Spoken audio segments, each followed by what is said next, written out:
Au menu, on s'intéresse à l'actualité, l'énergie, l'hydraulique et les hydrocarbures. Un des départements clés donc, du gouvernement. Il concentre sur le service social l'essentiel des aspirations donc, des populations guinéennes. 3 secteurs qui, ces dernières années, ont connu une embellie générale. En effet, la couverture du territoire national en électricité s'est améliorée, mais des crises bien réelles persistent toujours. Il va de même de l'eau dans le secteur depuis de longues années. C'est vrai donc de financement. Quel bilan d'action et quelle perspective 2 ans plus tard? C'est la question que nous posons ce matin à Ali Sedouba Souma. Il est le ministre de l'énergie, de l'hydraulique et des hydrocarbures. Il sera avec nous ce matin chez les GG sur Radio Espace Guinée. On s'intéresse à la gestion des municipalités. Nous en parlons déjà hier. Vous le savez, la gestion des marchés municipaux n'est pas sans dommage en Guinée. 48 heures après les coups d'humeur du côté de Kindia, Madina, le plus grand marché de Guinée, donc, a fait parler de lui. Là, les populations donc, réagissent à des opérations de déguerpissement. Le maire veut dégager l'artère principale du grand marché et fluidifier la circulation. L'opération semble enregistré hier un blessé dans les reins des forces de sécurité. Qu'est-ce qui s'est-il passé? Nous posons cette question ce matin. Ismaël Condé, il est le maire de la commune de Matam, il sera avec nous ce matin dans notre émission Les GG sur Radio Espace Guinée. Et puis sur ce sujet, on va revenir à la situation Sahel. Détresse des Guinéens donc en détresse au Sahel, dans le sud de l'Algérie, à la lisière du territoire nigérien. Les Guinéens en grande masse tirent la sonnette d'alarme. Leur rêve, s'échapper du calvaire sahélien et retrouver donc la Guinée, malgré plusieurs alertes infructueuses, en l'occurrence de l'OIM, rien n'y fait toujours et la situation n'est pas prête de s'arranger en vertu de l'évolution de la situation politique du Niger. Le Niger, témoignage exclusif ce matin d'un migrant en détresse. Vous allez l'écouter, mesdames et messieurs, dans notre émission Les Grandes Gueules sur Radio Espace. Toute l'équipe au complet, nous sommes partis jusqu'au port de midi avec évidemment Jacques Lewalino. Mon cher Jacques, bonjour. Bonjour Lamine, bonjour à tous. Bonjour Madame Yoro, bienvenue. Merci Lamine, bonjour à tous. Kissi Fauté, bonjour et bienvenue. Tanol Kende. Bonjour Lamine. Bonjour à tous. Il se bat. Ouais, c'est ça. Comment ça va? Ça va très bien. Tanol Kende. Tanale. Je disais à Félix, je m'appelle Lamine Milimono maintenant. Il y a un moment de celui-là qui me dit, mais toi avec tes petits kissiens là et tout ça. Bien, mon cher Robert, bonjour Roby. Bienvenue. Merci. Ça va? Ouais. Il y a une belle signature quand même, hein, le maire de Kindia. J'ai vu ses actes, malgré l'âge. Mohamed Mara, bonjour. Bonjour monsieur le recteur. Bienvenue. tu es plutôt bien. Eh oui, c'est monsieur le recteur. Plutôt... Tu entends ces jingles sur Radio Espace, la radio école. T'as bien compris l'outil. Le costume et la chemise bien assortis. Ouais, mais sauf que ça passe pas bien à la télé en fait. Oui, mais c'est bien assorti. Par comparaison... Voilà, en comparaison à la tu vois non par comparaison au pot de fleurs d'hier. Non, je crois que c'était avant-hier.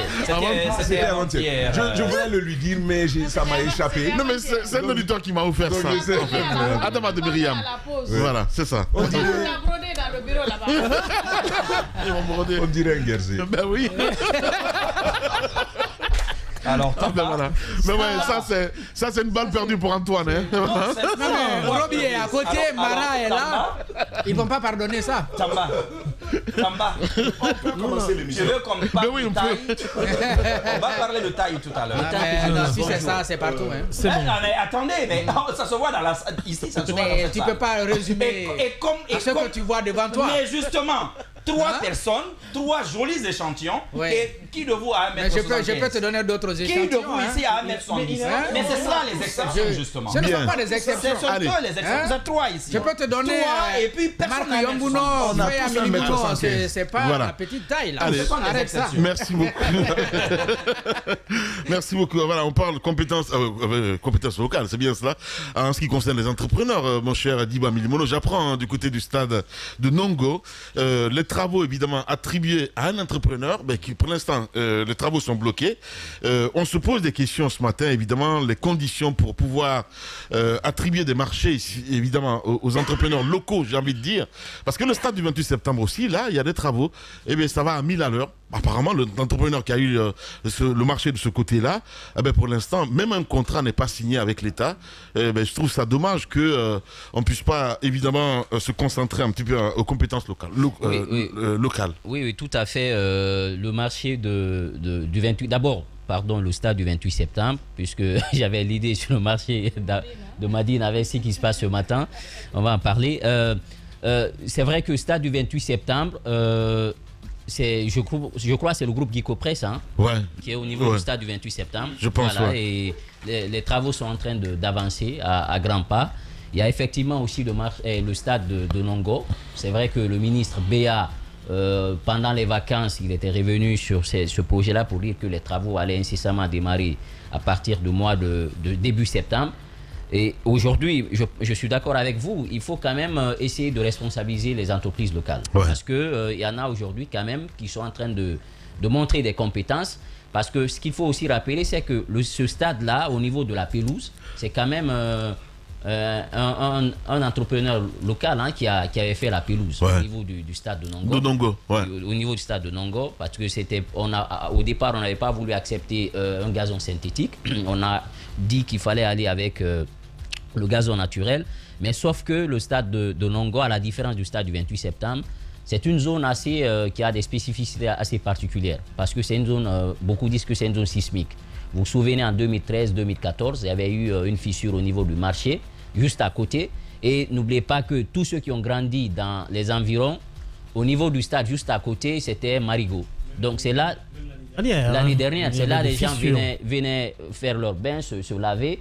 Et donc, on n'a pas, à l'époque, les Chinois, quand ils sont venus réaliser les travaux, il y a eu quand même des gens qui ont fait une mise en garde pour dire attention, ici c'est un lac, si vous réalisez un stade ici, et pendant la saison hivernale, attendez-vous à ce que la pelouse soit quand même un champ de patates. C'est ce qui se passe aujourd'hui en Côte d'Ivoire avec le match d'hier. Ils étaient obligés d'arrêter le match et de tirer l'eau et tout. Donc, je pense que je suis d'accord qu'il faut donner à un entrepreneur local parce que c'était dans l'escarcelle du projet de la CAN. Ça faisait partir de l'initiative. Le marché était déjà acquis. Les 6 entreprises avaient été retenues. Mais sauf que, vu qu'on a retiré la CAN à la Guinée, donc il fallait revoir un peu les ambitions et les chantiers qui devaient être lancés.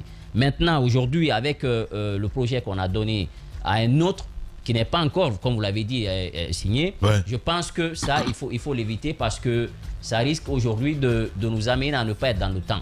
Parce qu'aujourd'hui, l'équipe nationale veut jouer les matchs à domicile, veut être en contact avec son public. Vous vous souvenez, avant le match, le départ pour le dernier match qu'ils ont joué, ils avaient quand même communié avec le public. Parce que les Guinéens avaient besoin de voir l'équipe nationale jouer à domicile. Parce qu'en plus de statistiques, de chance, ça en donne plus de valeur et également ça rapproche les footballeurs du public.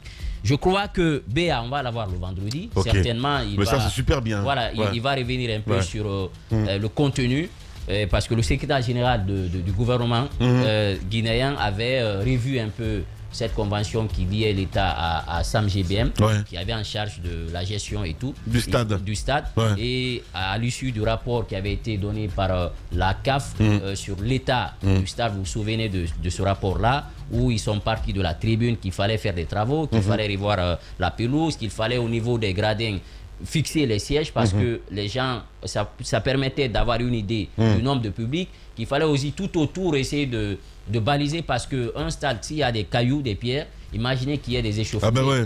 Ça peut aller dans tous les sens. Donc il fallait réaliser des travaux à ce niveau. Il y a aussi d'autres espaces qu'il faut aussi réhabiliter. Mais sauf qu'il y a eu quand même un investissement assez important qui a été fait par Sam GBM. Par exemple, la place VIP et VVIP a été complètement refaite. Vous avez la pelouse. Vous avez également au niveau du gradin, à l'espace VIP aussi qui a été complètement refait. Vous avez les loges officielles. Maintenant, ce qu'on a demandé à ce que la presse qu'on installe une place pour la presse pour qu'elle soit un peu plus proche un peu de la pelouse, pour ne pas qu'ils soient de l'autre côté. Parce que et plus les années passent, jumelles, hein. Voilà. plus les années passent, plus les exigences changent. Chaque année... mais qu'est-ce qui a contribué d'ailleurs à enlever ce contrat à Sam GBM? Parce que j'apprends beaucoup de choses. Hein. Oui. Voilà, avant la chute d'Alpha, Bantamam, il était motivé en fait à détruire à tous les niveaux. Justement. Ils n'ont pas vu le 5 septembre venir. Hein. Oui, c'est vrai que cette convention-là avait été signée, c'était sur plusieurs années, avec beaucoup une somme qui faisait tourner les têtes les plus solides, parce que beaucoup se disaient qu'il faut qu'on se batte, que mon homme ait la convention et tout. Sam GBM a eu, parce que les gens ont dit à Antonio à l'époque, vous n'êtes pas obligé d'y aller, parce que ce que je vois là, ça demande beaucoup d'argent en termes d'investissement. Mais il a repris, il a investi son argent. Mais sauf que les résultats n'ont pas suivi. Parce qu'il y a eu d'abord Covid, les stades étaient complètement vides, donc il fallait rentabiliser et malheureusement ça coïncidit à ça. Aussi il y a un investissement au niveau de la pelouse, à chaque fois on rentre dans la saison hivernale, il y a des problèmes au niveau de la pelouse. C'est pourquoi moi aujourd'hui je me pose assez de questions. Celui qui va venir refaire cette pelouse, il faudrait tenir compte de tout ça. Parce que c'est une zone qui a des problèmes, c'est une zone sismique et ça il faut tenir compte de ça. Maintenant dans la convention, on a reproché aussi à l'entrepreneur de ne pas respecter certains points dans la convention. Maintenant il fallait...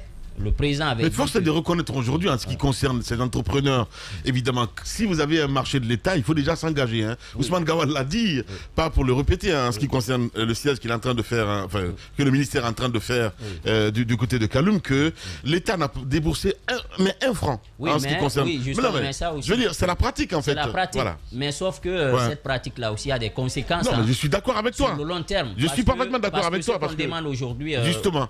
Et ça y va dans tous les sens. Parce que, évidemment, c'est la sous-facturation aussi. Exactement. Et ben voilà. Les grandes gueules. C'est la conséquence principale de cette pratique. Évidemment. Non, mais je sais que tu me permets. Non, mais laisse-le finir, s'il te plaît. Laisse-le finir. Laisse-le finir, s'il te plaît.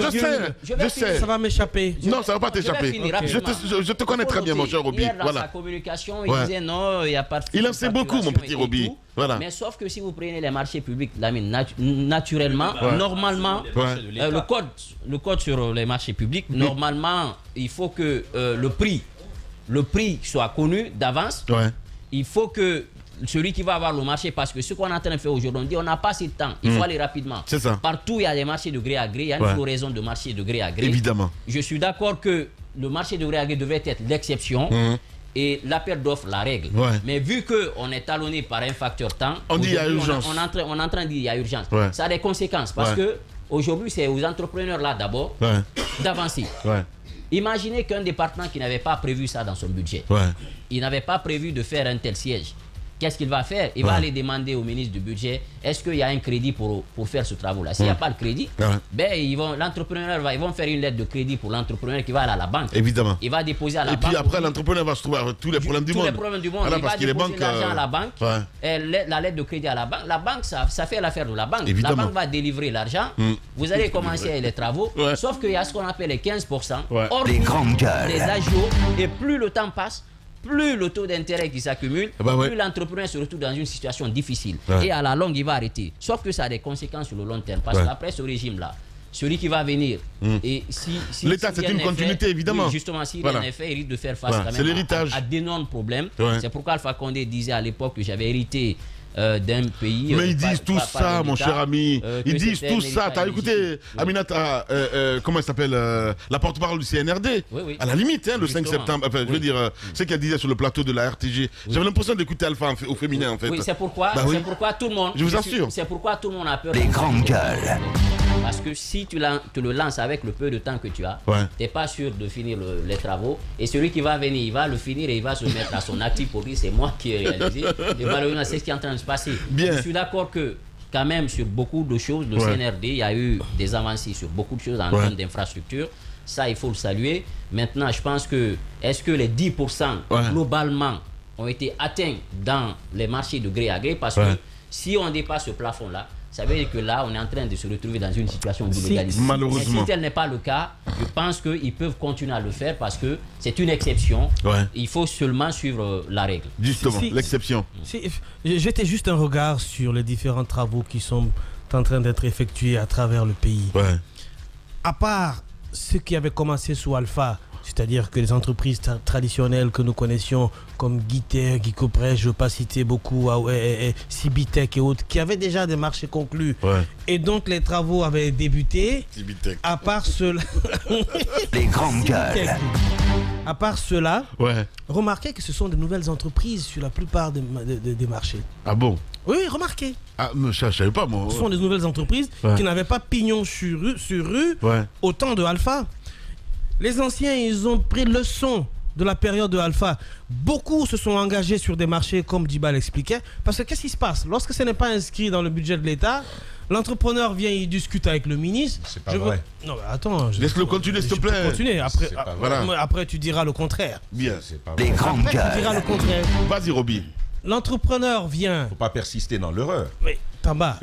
Aujourd'hui, c'est pas pour rien qu'on voit Guicopress un peu partout. Pas plus tard que il y a quelques jours, je discutais avec un des adjudicateurs des marchés publics en Guinée. Une chose qu'il y a, c'est que les autres entreprises... Il est juste à côté de toi. Une chose qu'il y a, c'est que les autres entreprises ont peur de Ouais. s'avancer tant qu'il n'y a pas de contrat et de garantie. Mais Guicopress... Guicopress est toujours là. Ben oui. Les grandes gueules.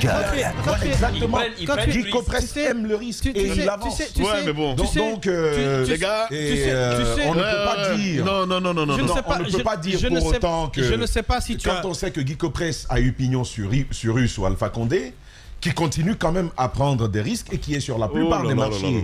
C'est difficile. Attends. C'est un fait. Je pense. Mais j'ai pas fini. Attends, arrête, ne me parlez pas. Là, vous faites. Depuis 4 présidents. Là, vous. Voilà. Là, vous faites. Donc c'est pas qu'Alpha. Là, je vais revenir comme vous. Je ne peux pas parler, Mohamed. Pour une fois, je me censure à l'antenne. Voilà. Là, vous faites. Depuis 4 présidents, Là, vous il faut faites. presque quand même continuer d'avoir ces Là, du côté. S'il te plaît, Donc, vas-y. de deux côtés, pour reprendre justement, pour reprendre mon terme l'année dernière, je vais m'écarteler.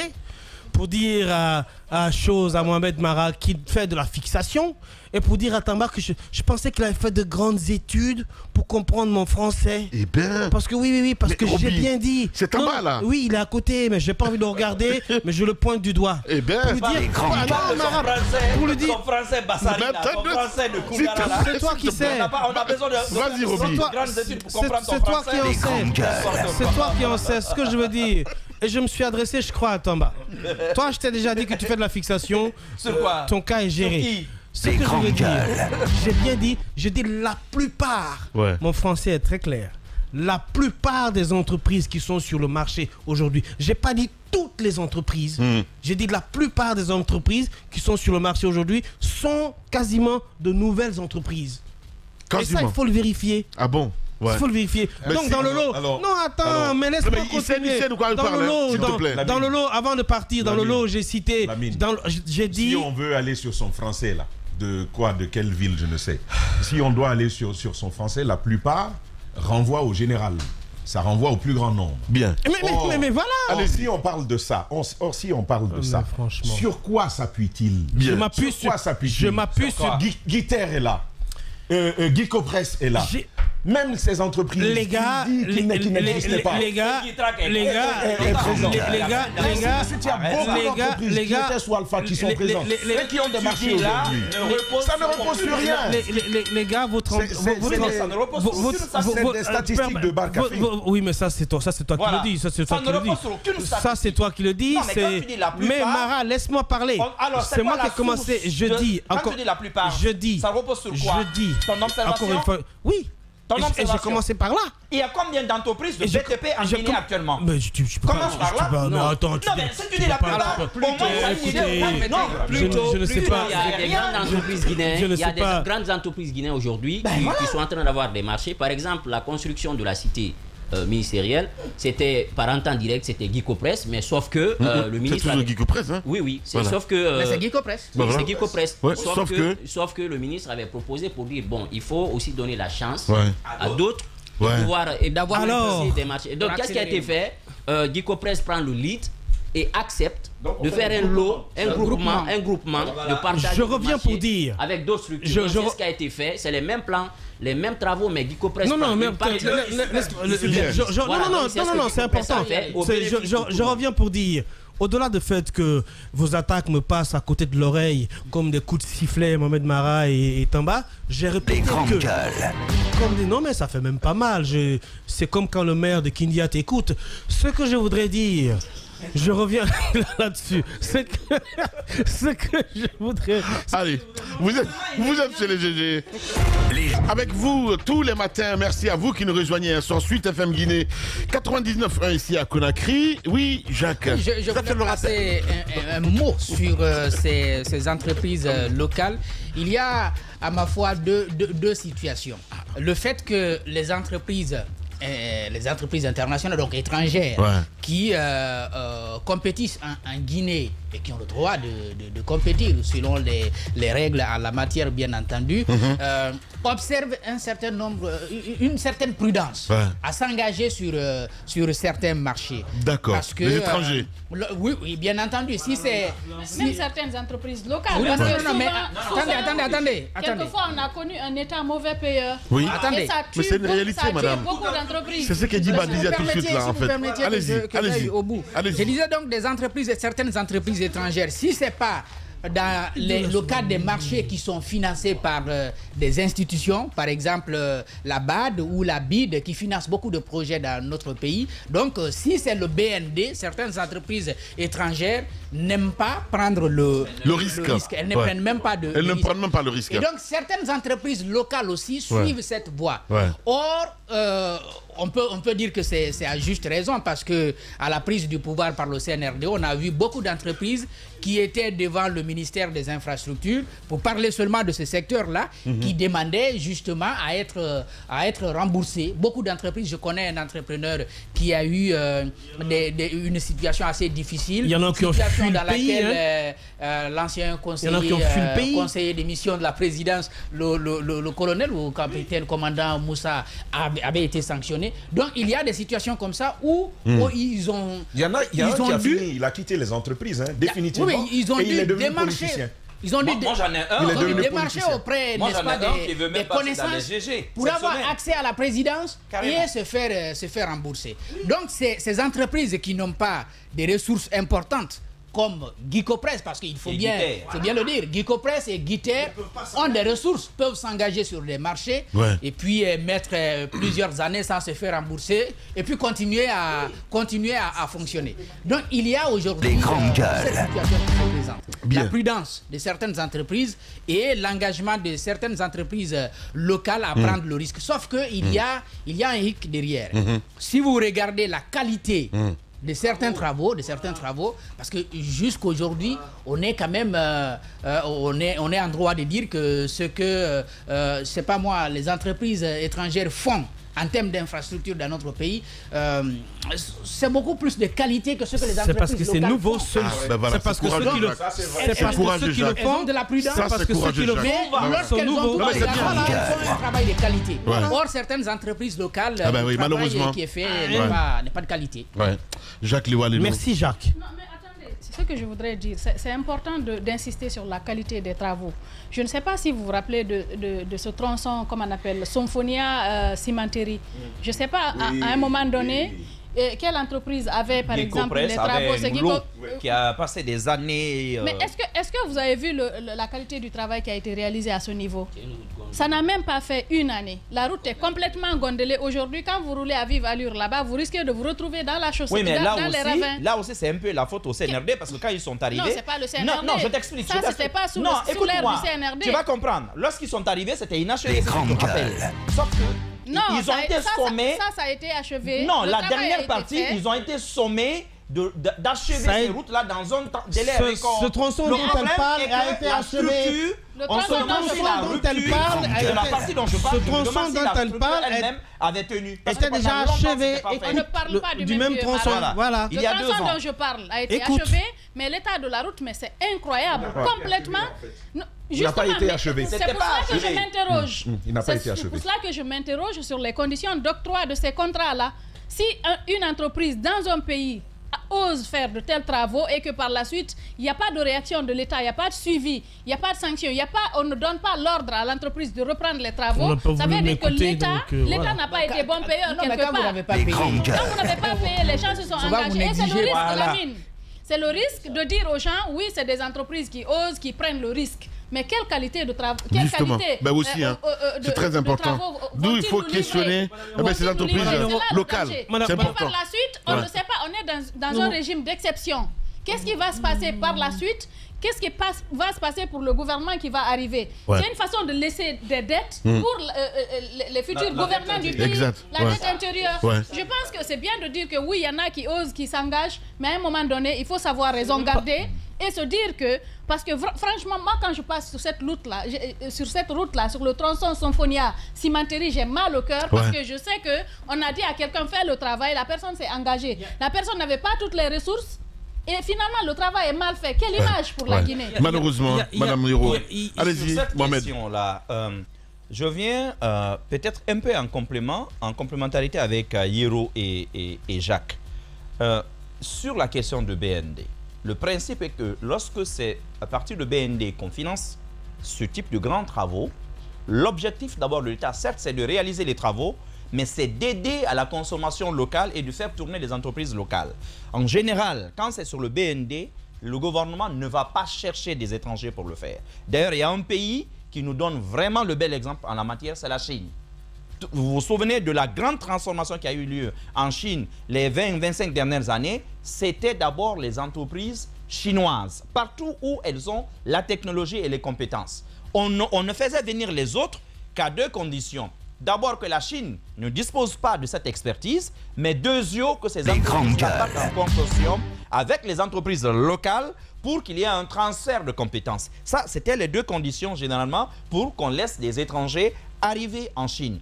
Et il serait quand même mal vu que le gouvernement guinéen, bon payeur ou mauvais payeur, mais quand même sorte énormément de milliards pour donner des travaux à d'autres entreprises alors qu'il y a parfois des champions juniors en Guinée. Le but généralement c'est ça reste à désirer, ces champions juniors émergent de plus en plus. Mohamed. Ça c'est le premier niveau. Le second niveau par rapport à la dette intérieure. Moi j'ai toute la semaine dernière, le monsieur est même venu ici il y a quelques jours. Malheureusement il ne m'a pas trouvé. Et c'est justement un entrepreneur qui est dans cette forme de difficulté. Si vous vous souvenez, lorsque le CNRD est arrivé, l'une des premières questions justement qui avait été posée, d'ailleurs ils avaient pris un engagement fort là-dessus, c'était justement de s'engager à payer progressivement cette dette intérieure qui s'était accumulée sous M. Alpha Condé, surtout avec les fêtes tournantes. Il y en avait énormément. Le problème c'est quoi? C'est que ces entreprises, pour la plupart, qui n'ont pas de capacité et à qui on avait exigé des préfinancements, allaient s'endetter auprès des banques. C'est cela le problème. Bien. Et finalement, les travaux n'étaient pas achevés. Merci. Conséquence, les banques les poursuivent, l'État ne paye pas. Et finalement, ces entreprises-là ont mis la clé sous la porte. C'est une réalité. Maintenant, sur la question, s'il te plaît, Lamine, de cette garantie, il ne faut pas oublier le travail des bureaux de contrôle. Oui. Attention, lorsque... Et puis dire que des entreprises étrangères font mieux que les entreprises locales, oui, ça a été longtemps, mais ce n'est pas toujours ça. C'est une réalité, Mohamed. Hein? Non, j'ai dit longtemps. Voilà. Mais dans certains cas, ce n'est pas juste. Prenez les entreprises chinoises, justement, sur certains de leurs travaux. Vous avez Koya Kindia. Lorsque vous regardez, on vous dit qu'il n'y a même pas eu d'études. C'est-à-dire qu'on est en train de mettre le goudron, carrément, je dirais, au fil de l'eau. Parce que c'est... Oui, dans 2-3 ans, vous allez voir que la route risque de se déplacer. Pourtant, sur cette voie, le financement a été... Justement, il y a des problèmes. Donc, ce n'est pas toujours garanti. Mais par contre, lorsque le financement vient notamment de l'étranger, par exemple de l'AFD ou de l'Union européenne et ainsi de suite, souvent... Vous verrez qu'on est beaucoup plus strict même dans le recrutement de l'entreprise qui le fait. C'est là où vous allez voir par exemple Satom, des entreprises parfois françaises et même sénégalaises, la CSE, vous les avez vus ici à un moment donné. Mais entreprises étrangères, ça ne veut pas dire toujours que c'est sérieux. On a vu les Brésiliens, vous vous souvenez? Vous vous souvenez, après sa nomination, l'ancien PM Mohamed Biavogui, quand il est venu, il avait dressé un tableau sombre par rapport à la dette intérieure. Il avait dit à l'époque que c'est autour de 470 millions d'euros, soit 4700 milliards de francs guinéens que le CNRD avait trouvé sur la table. Et je pense que aujourd'hui, vouloir aller aussi avec ces lettres de crédit, il faut s'assurer qu'on puisse éponger avant la fin du régime, parce que celui qui viendra aussi risque de se retrouver avec une dette intérieure colossale. Et pour finir, les entreprises étrangères, parfois c'est aussi par rapport à la surfacturation. Parce qu'on vous dit tout de suite, pour qu'on vous donne un marché, il faut se prêter à une pratique, c'est-à-dire que... un plus connu, hein. Justement, il y a un circuit qui est là. Le tauson, c'est pratiqué jusqu'au ministre. Voilà, il y a un circuit qui est là. Voilà. Si vous ne le faites pas, soit vous perdez le marché, ou soit on retarde le paiement. Justement. Et les entreprises étrangères les plus vertueuses... Occidentales surtout. Occidentales surtout, vertueuses. Il faut préciser. Voilà, occidentales. Parce qu'on sait que... les autres, on sait que c'est des Africains. On sait que le Pacifique, eux, ils peuvent prêter le franc. Attention, même les entreprises chinoises aujourd'hui. Justement, même les entreprises elles sont même championnes dans ça. Non. Voilà. Par rapport à ces exigences, aujourd'hui, même les entreprises chinoises. Allez-y, Roby, pour clore. Voilà pourquoi je dis que voilà, s'il te plaît, merci beaucoup. Allez-y, pour clore. C'est pour ça que je vous disais tout à l'heure. J'ai dit que j'ai remarqué de plus en plus de nouvelles entreprises parce que les anciennes sont déjà sur des travaux qui ont été... La plupart des entreprises qui étaient sous Alpha, dont vous parlez, d'autres avaient reçu des financements sur des travaux qui n'ont jamais commencé. Quand on vous dit que les 4 aéroports des 4 grandes villes, des 4 grandes régions ont été financés 2 fois, vous pouvez croire? Non. Vous pouvez croire à ça? Non, je ne peux pas croire. Financer et débourser. L'argent déboursé dans sa totalité. Comment voulez-vous que ces entreprises qui ont eu ces marchés-là viennent se pointer devant le CNRD pour demander des marchés alors qu'ils ont déjà des problèmes? Lorsque le CNRD est venu, ils ont fouillé la liste des marchés publics, ils ont regardé, ils ont vu que les entreprises qui sont en ce moment, que vous appelez en ce moment des champions, entre guillemets, ont des marchés qui n'ont pas exécuté alors qu'ils ont la totalité ou la quasi-totalité du financement. On les a sommés tout simplement de terminer ces travaux-là. Ce n'est pas des nouveaux marchés qu'ils ont pour la plupart. Ils sont non seulement à la CRIEF pour les 4 aérodromes. Voilà, ils sont non seulement à la CRIEF, mais la plupart de ces grosses boîtes, au début, on leur a dit de terminer tout simplement les travaux qu'ils ont commencé sous Alpha et qu'ils n'ont pas pu achever alors qu'ils ont décaissé tous les fonds. C'est pour ça que vous les voyez continuer sur certains marchés. Mais les nouveaux petits marchés dont on parle, ce sont des nouvelles entreprises qui ont été créées parce que tout simplement, et la plupart du temps, la pratique c'est quoi? C'est que je viens, Lamine, tu as envie de construire à Dafo, tu es l'État, tu n'as pas les moyens, ce n'est pas inscrit dans les budgets de l'État, je viens te voir, c'est là où intervient le marché qu'on appelle gré à gré. Écoute, créons 2 autres entreprises, ou appelons l'entreprise de Madame Yero et l'entreprise de Djiba. Moi, je suis quand même le principal financier parce que c'est moi qui ai le pognon. D'accord? La maison va coûter 50 millions de dollars. Écoute, moi, je vais le faire à 50 millions de dollars. Mais on va s'entendre. La facture que je vais déposer, ce sera 100 millions de dollars. Après, toi, tu as les 25 millions de dollars et moi, j'ai les 25 millions de dollars. Et où moi, j'ai les 20 millions de dollars. Les 5 millions de dollars, Madame Yoro et Djiba se le partagent pour avoir juste été présent à la table de discussion. Oui. Roby. Voilà. Eh ben...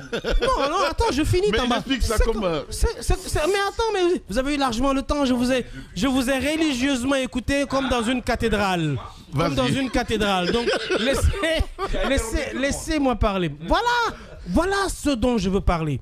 La plupart des entreprises que nous connaissons, que nous avons en mémoire pour les avoir récitées parce qu'ils ont toujours été là, ils ont eu des marchés sous Alpha avec fonds décaissés totalement. Ils n'ont pas exécuté le marché. Le président Doumbouya leur a dit, finissez ces marchés. C'est pour ça qu'ils existent encore sur le terrain. Mais beaucoup d'entreprises ont été créées en la faveur du CNRD et ils ont décroché des marchés aujourd'hui et ils n'ont pas l'expérience du travail. C'est pour ça que Mme Yoro pose le problème dans la question de la qualité du travail. Donc, il faut dissocier les choses. Je pense qu'il est important de comprendre que la pratique, c'est pour ça que j'ai posé la question à la ministre Paula, elle a eu du mal, elle a rigolé avec ça, mais c'est vrai, la pratique... Donc elle est mouillée aussi là-dedans? Non, mais toi aussi, tu vois ton problème c'est ça? Non, mais attends, je pose une question quand même. Ce que j'ai pas dit, mais ne mange pas le piment dans ma bouche. Comment ça? J'ai pas dit qu'elle est mouillée dedans. Je lui ai posé la question de savoir, est-ce que le gré à gré, la gabegie et les détournements sont finis sous le CNRD? Elle a rigolé avec ça, elle nous a tourné en oui, mais la CRIEF, oui, entre guillemets, tout le monde va vous dire la CRIEF, mais en réalité, c'est une pratique qui aujourd'hui existe et persiste. Connue. Bien. Allez, Roby, voilà. Allez-y, mon cher Tamba. En même temps, et je suis parfaitement d'accord sur un pan de ce. Non, faut pas être d'accord avec moi. Faut pas être d'accord avec moi. J'ai bien dit un pan. Je veux même pas que tu sois d'accord avec moi. Pour parler en français, quoi. Je suis donc d'accord sur... boxer dans les Permets, s'il te plaît. Les grandes Je suis donc d'accord avec Chantal de ce propos, celui de dire que la plupart des entreprises, et ça, il n'est pas le premier à le dire, la plupart des entreprises ont reçu des financements pour lesquels les travaux n'ont pas été exécutés. Je pense que ça, on l'a dit plusieurs fois. Ouais. Une des vieilles expériences est sur la route Kissidougou-Kankan, vous vous souvenez? On a eu ce débat avec Mahamadou Bonkungu. C'est une route maudite, sincèrement. Ben voilà. Alors, il y a cela. On est revenu, et ça c'est une des faiblesses notamment de l'État. Parfois, on pointe du doigt. Guy Copresse, en revenant sur l'autre route, celle que Diadia évoquait tout à l'heure, c'est quand même de dire que quand l'État a des engagements par rapport au financement d'un chantier, et qu'ils disent préfinancé, parce que c'est ça aussi. La démarche du préfinancement n'est pas exclusive à la Guinée. Il ne faut pas la présenter comme quelque chose de mauvais. Ça existe partout. Il y a des entreprises en capacité de faire des avances sur les marchés. Donc ça se passe de cette façon-là. Mais derrière, il faut en appeler à la responsabilité de l'État. Sur cette voie-là, je suis d'accord. C'est pourquoi je parle de préfinancement. Voilà, on n'est pas sur le BOT. On est d'accord. Je dis des capacités d'avance sur l'exécution des marchés. Ça se passe partout. Il y a d'ailleurs, lorsque l'État se retrouve en difficulté de ce type de marché où on dit, écoutez, on a tel besoin, mais on veut d'entreprises qui ont la capacité de commencer par elles-mêmes. C'est sur cette base qu'on avance. Et l'État guinéen n'est pas le seul là-dessus. Les compétences locales, mais c'est incroyable. Mais mon cher Lamine, sur cette voie-là, parce que moi je me suis quand même intéressé à cela il y a quelques années en arrière. Laquelle? La voie de Symphonia Cimenterie. Symphonia Cimenterie Kagbele, non? Je me suis intéressé à cette voie-là. Lamine, il se trouve que... C'est quelle entreprise qui l'a exécuté? Guy Copresse avait bien entendu un lot là. D'accord. Mais vous voyez bien que... C'est pour la compréhension des auditeurs, mon petit. Oui, je suis d'accord. Bon, je pensais que ça avait déjà été dit. Mais non.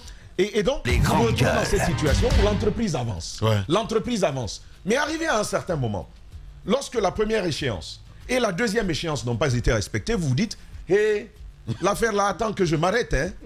Et à ce moment, vous vous arrêtez. Qui a fait du souci à KPC là-dessus?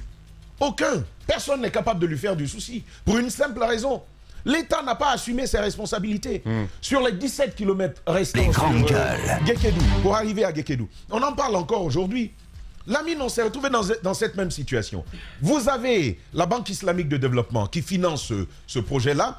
L'État a des engagements, notamment sur les dédommagements des riverains, qui n'assument pas ses responsabilités. Là encore, les gens y viennent jusqu'à un certain moment. Et vous savez, ces banques ont quand même un nombre d'exigences.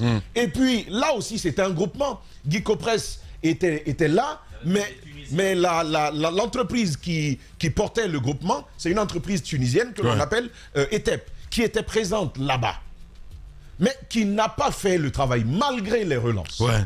Et donc, on se retrouve dans cette situation-là. Moi, je dis encore une fois, ce n'est pas ces mécanismes-là qui... C'est une affaire de gros sous. Ce ne sont pas ces mécanismes qui entretiennent la corruption. La corruption est entretenue par les cadres guinéens qui réfléchissent toujours à comment ils vont gagner un peu. Ainsi, on orchestre des lenteurs, on orchestre des difficultés, et puis on y va de cette façon-là. Il y a un petit bémol quand même, Tamba. Pour une entreprise qui s'engage... Je voulais juste terminer avec cette phrase. Permets, s'il te plaît. Et donc, sur la volonté d'aller, même s'il n'y a pas de fonds, là, c'est du libre arbitre des entreprises elles-mêmes. Il s'agit d'un choix stratégique. C'est sur cela que je voudrais revenir. Si moi, en tant qu'entreprise, je me dis, je vais bâtir ma stratégie, mon offensive économique sur la prise de risque, je me dis... C'est-à-dire le préfinancement. Je vais viser dès qu'il y a une opportunité comme ça, où les autres traînent du pas. Après, tu gagnes gros, moi, mon cher ami. Voilà, et après, derrière, on prend un risque, on peut gagner, tout comme on peut perdre. Mais maintenant, la responsabilité sur la qualité du travail, c'est l'État et les bureaux d'études. Et ça, c'est important de le dire. Non, mais en même temps... Ah, mon cher Tamba, t'as touché à la plaie. En même temps, parce que généralement, il y a certes les bureaux de contrôle, mais une entreprise locale qui s'engage comme ça, on va dire... Et quel bureau de contrôle? On prend le risque. Mohamed, non, mais on va pas... Ne déterre pas les choses, s'il te plaît. Pour moi, il y a les bureaux de contrôle, d'accord. Mais ce que je veux dire, une entreprise locale qui s'engage à préfinancer un marché, et puis après a des difficultés, je préfère que l'entreprise arrête ses travaux que de produire un mauvais travail. Parce qu'après, ce qu'on va dire sur la route dont on parle, c'est quand même une mauvaise renommée une mauvaise réputation pour Guy Copresse. Oui, mais les grandes gueules. Tu penses, Jacques, pas engager de mauvais travaux. Mais Jacques, tu penses qu'une entreprise va de son... Parce que l'État ne paye pas derrière. Tu penses qu'une entreprise de son propre chef va décider de faire un mauvais travail de son propre chef? C'est toujours une entente. Évidemment. C'est toujours une entente avec le bureau de contrôle et avec l'État. Ce que j'ai dit, à réaliser, ce que j'ai dit, discuter parce que ce ne sont pas exactement ce que j'ai dit, ce n'est même pas bien pour l'entreprise elle-même. Sa réputation. Qu'on dise, c'est l'entreprise de Mara qui a fait ce travail. Lorsque vous avez, ce n'est pas normal. Je pense que si vous n'avez pas de ressources nécessaires pour faire un travail de qualité, il est préférable de ne pas poursuivre sur la mauvaise voie que de produire un mauvais travail. Non, mais là-bas, c'est un lot important. On a entendu, Jacques. Merci. Il n'y a pas que là-bas qu'on parle de Guy Copresse. La corruption. Il y a aussi la voie, je ne sais pas moi, Anta Tombolia, où vous avez aussi les mêmes imperfections. La corruption. Ça ne peut pas continuer comme ça. Lorsque vous avez décroché auprès de l'État un marché à exécuter et que vous ayez ne serait-ce que 40% déjà du financement, Lamine, tu m'écoutes, ne serait-ce que déjà 40% du financement, et que vous ayez une bonne entente avec le ministre du moment, avec les fonctionnaires de la CGP, et donc vous vous sentez en sécurité que les financements vont couler comme le marigot dans le village. Et donc on vous paye les 30%. Au lieu de commencer les travaux exactement comme il est prévu avec les 30%, vous commencez à porter des Rolex de $100 000. Donc je viens dans le même argent, dans le même argent, en espérant que je vais commencer le travail. L'autre phase de financement va venir très vite, donc je peux pas continuer. En attendant, je peux flamber, tu vois, je peux faire le... Tu peux te la couper douce, tu te gaves, en fait. Oui, je peux faire le housse. Tu la coules douce. Ouais, c'est ça, je peux faire le housse pipi, tu vois. Ouais, c'est ça, oui. C'est pas pour rigoler, les gars. Les grandes gueules. Mais tu te retrouves franchement en difficulté parce qu'il arrive un moment où tu ne peux plus continuer le travail, l'État ne te paye plus, ses engagements, et tu te retrouves complètement la corde au cou endetté, où tu vas trouver les dalles. Ah ben c'est le fuir, mon petit. C'est ça le problème. C'est pour ça que beaucoup d'entreprises sont mortes ici, et beaucoup d'entrepreneurs ont pris leurs jambes au cou parce qu'ils ont bouffé l'argent de l'État dans la fête. Et ils peuvent plus faire le travail. Ils sont partis. Des Sigiri. Voilà. Où on est venu jeter, je sais pas comment on peut appeler ça, si c'est de la poudre noire. Et puis, lorsque la pluie est venue, tout le monde a vu ce qui s'est passé. C'était encore une entreprise locale. Ah ben, je pense c'est quelle entreprise? Il faut que les entreprises locales évitent de nous produire ça. Jacques, c'est quelle entreprise? On veut bien que l'État leur donne du travail, mais il faut qu'elles produisent du bon travail. Les routes font des teintes, c'était même le nord. Regardez, je vais vous donner juste un exemple pour terminer, Lamine. Je ne vais pas citer les entreprises pour ne pas faire de publicité. Vous avez vu les passerelles, les anciennes et les nouvelles passerelles. Les anciennes ont été exécutées sous Alpha, je crois, les anciennes passerelles. Surtout celui. Non, c'est la même entreprise, hein. C'est Métal Guinée ou je ne sais quoi là. C'est pas la même entreprise. Mais si, je suis désolé. Non, c'est pas la même entreprise. C'est pas la même entreprise. C'est la même. Non, les autres sont en béton. Certaines avant. Les autres sont en béton. Et les passerelles de maintenant sont en métal. Et c'est plusieurs entreprises différentes. Très bien fait. Ceux qui sont, c'est très bien fait. Et les anciennes, dans quelle est... Non, c'est pas la même entreprise. Non, c'est pas la même entreprise. On va fouiller, on va revenir. C'est pas la même entreprise. Vous avez vu? C'est ça. Est-ce que vous avez vu la route? Voilà, c'est ça. Toi, tu parles de Métal Plus qui fait sur les 4 ponts. Oui, mais c'est qui travaille aussi sur les passerelles. C'est pas toutes les passerelles. Mais est-ce que vous avez vu? Est-ce que vous avez vu le goudron de Moussoudougu? C'est où ça, Moussoudougu? Moussoudougu. Oui, le pont 8 novembre. Le pont 8 novembre. Ah, ben d'accord. Est-ce que vous voyez le goudron là-bas? Déjà sur l'autoroute, mais aussi en dessus. Est-ce que vous voyez ce que ça devient? À peine dans quelques années. Ça se dégrade déjà. Ben oui.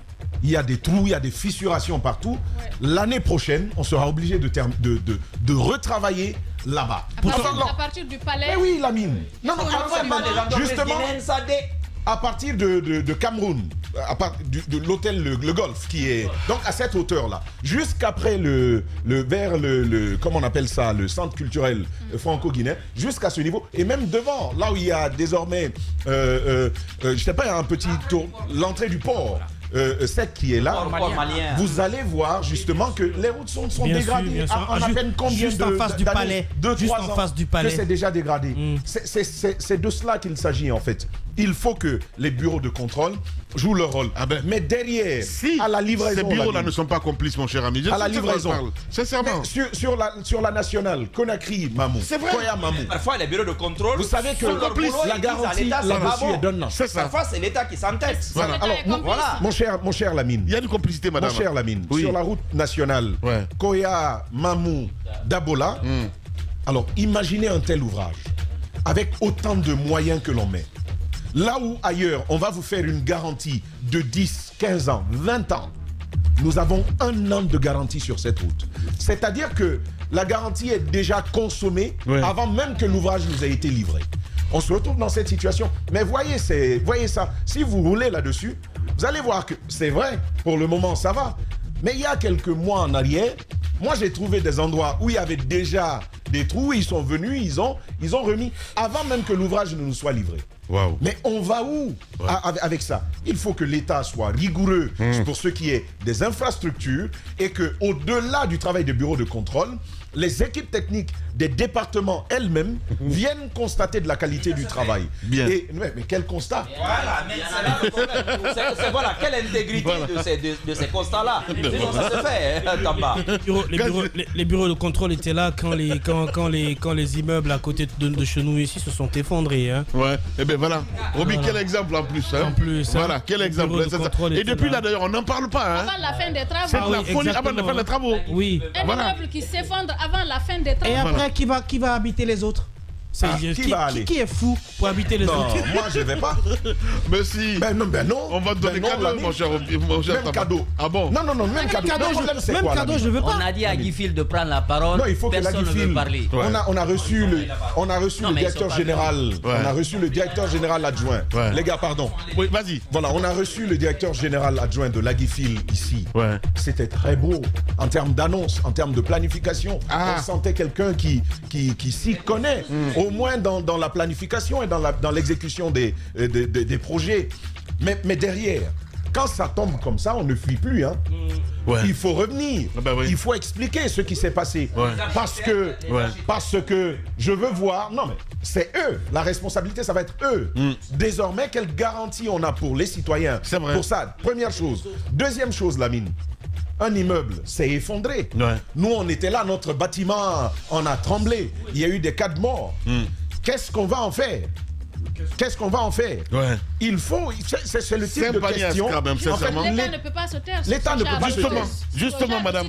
Voilà. À moins que l'État lui-même soit complice de ce qui s'est passé. C'est ça, sinon, exact. il faudrait qu'on sache qu'est-ce qui s'est passé. Il y a des non-dits. Comment un immeuble peut-il s'effondrer avant la fin des travaux? Alors qu'il y en a d'autres qui sont déjà achevés. Quelle garantie? Il n'y a pas plus longtemps que le mois passé, je regardais à la télé, il y a un entrepreneur turc qui a été condamné à 40 ans de prison pour des choses pareilles. Il avait un projet immobilier, l'immeuble s'est effondré, il est condamné à 40 ans de prison. Bien. Donc voilà. Ah, c'est compliqué. Allez, on va revenir, mesdames et messieurs, dans la deuxième partie de l'émission avec notre invité ce matin, Ali Seydouba Souma, ministre de l'énergie, de l'hydraulique et des hydrocarbures. Et puis, on parlera aussi de la gestion des municipalités, justement. Ismaël Condé nous attend. Il est le maire de la commune de Matom. Il sera avec nous dans la deuxième partie de l'émission. Les GG, on se retrouve à 10h.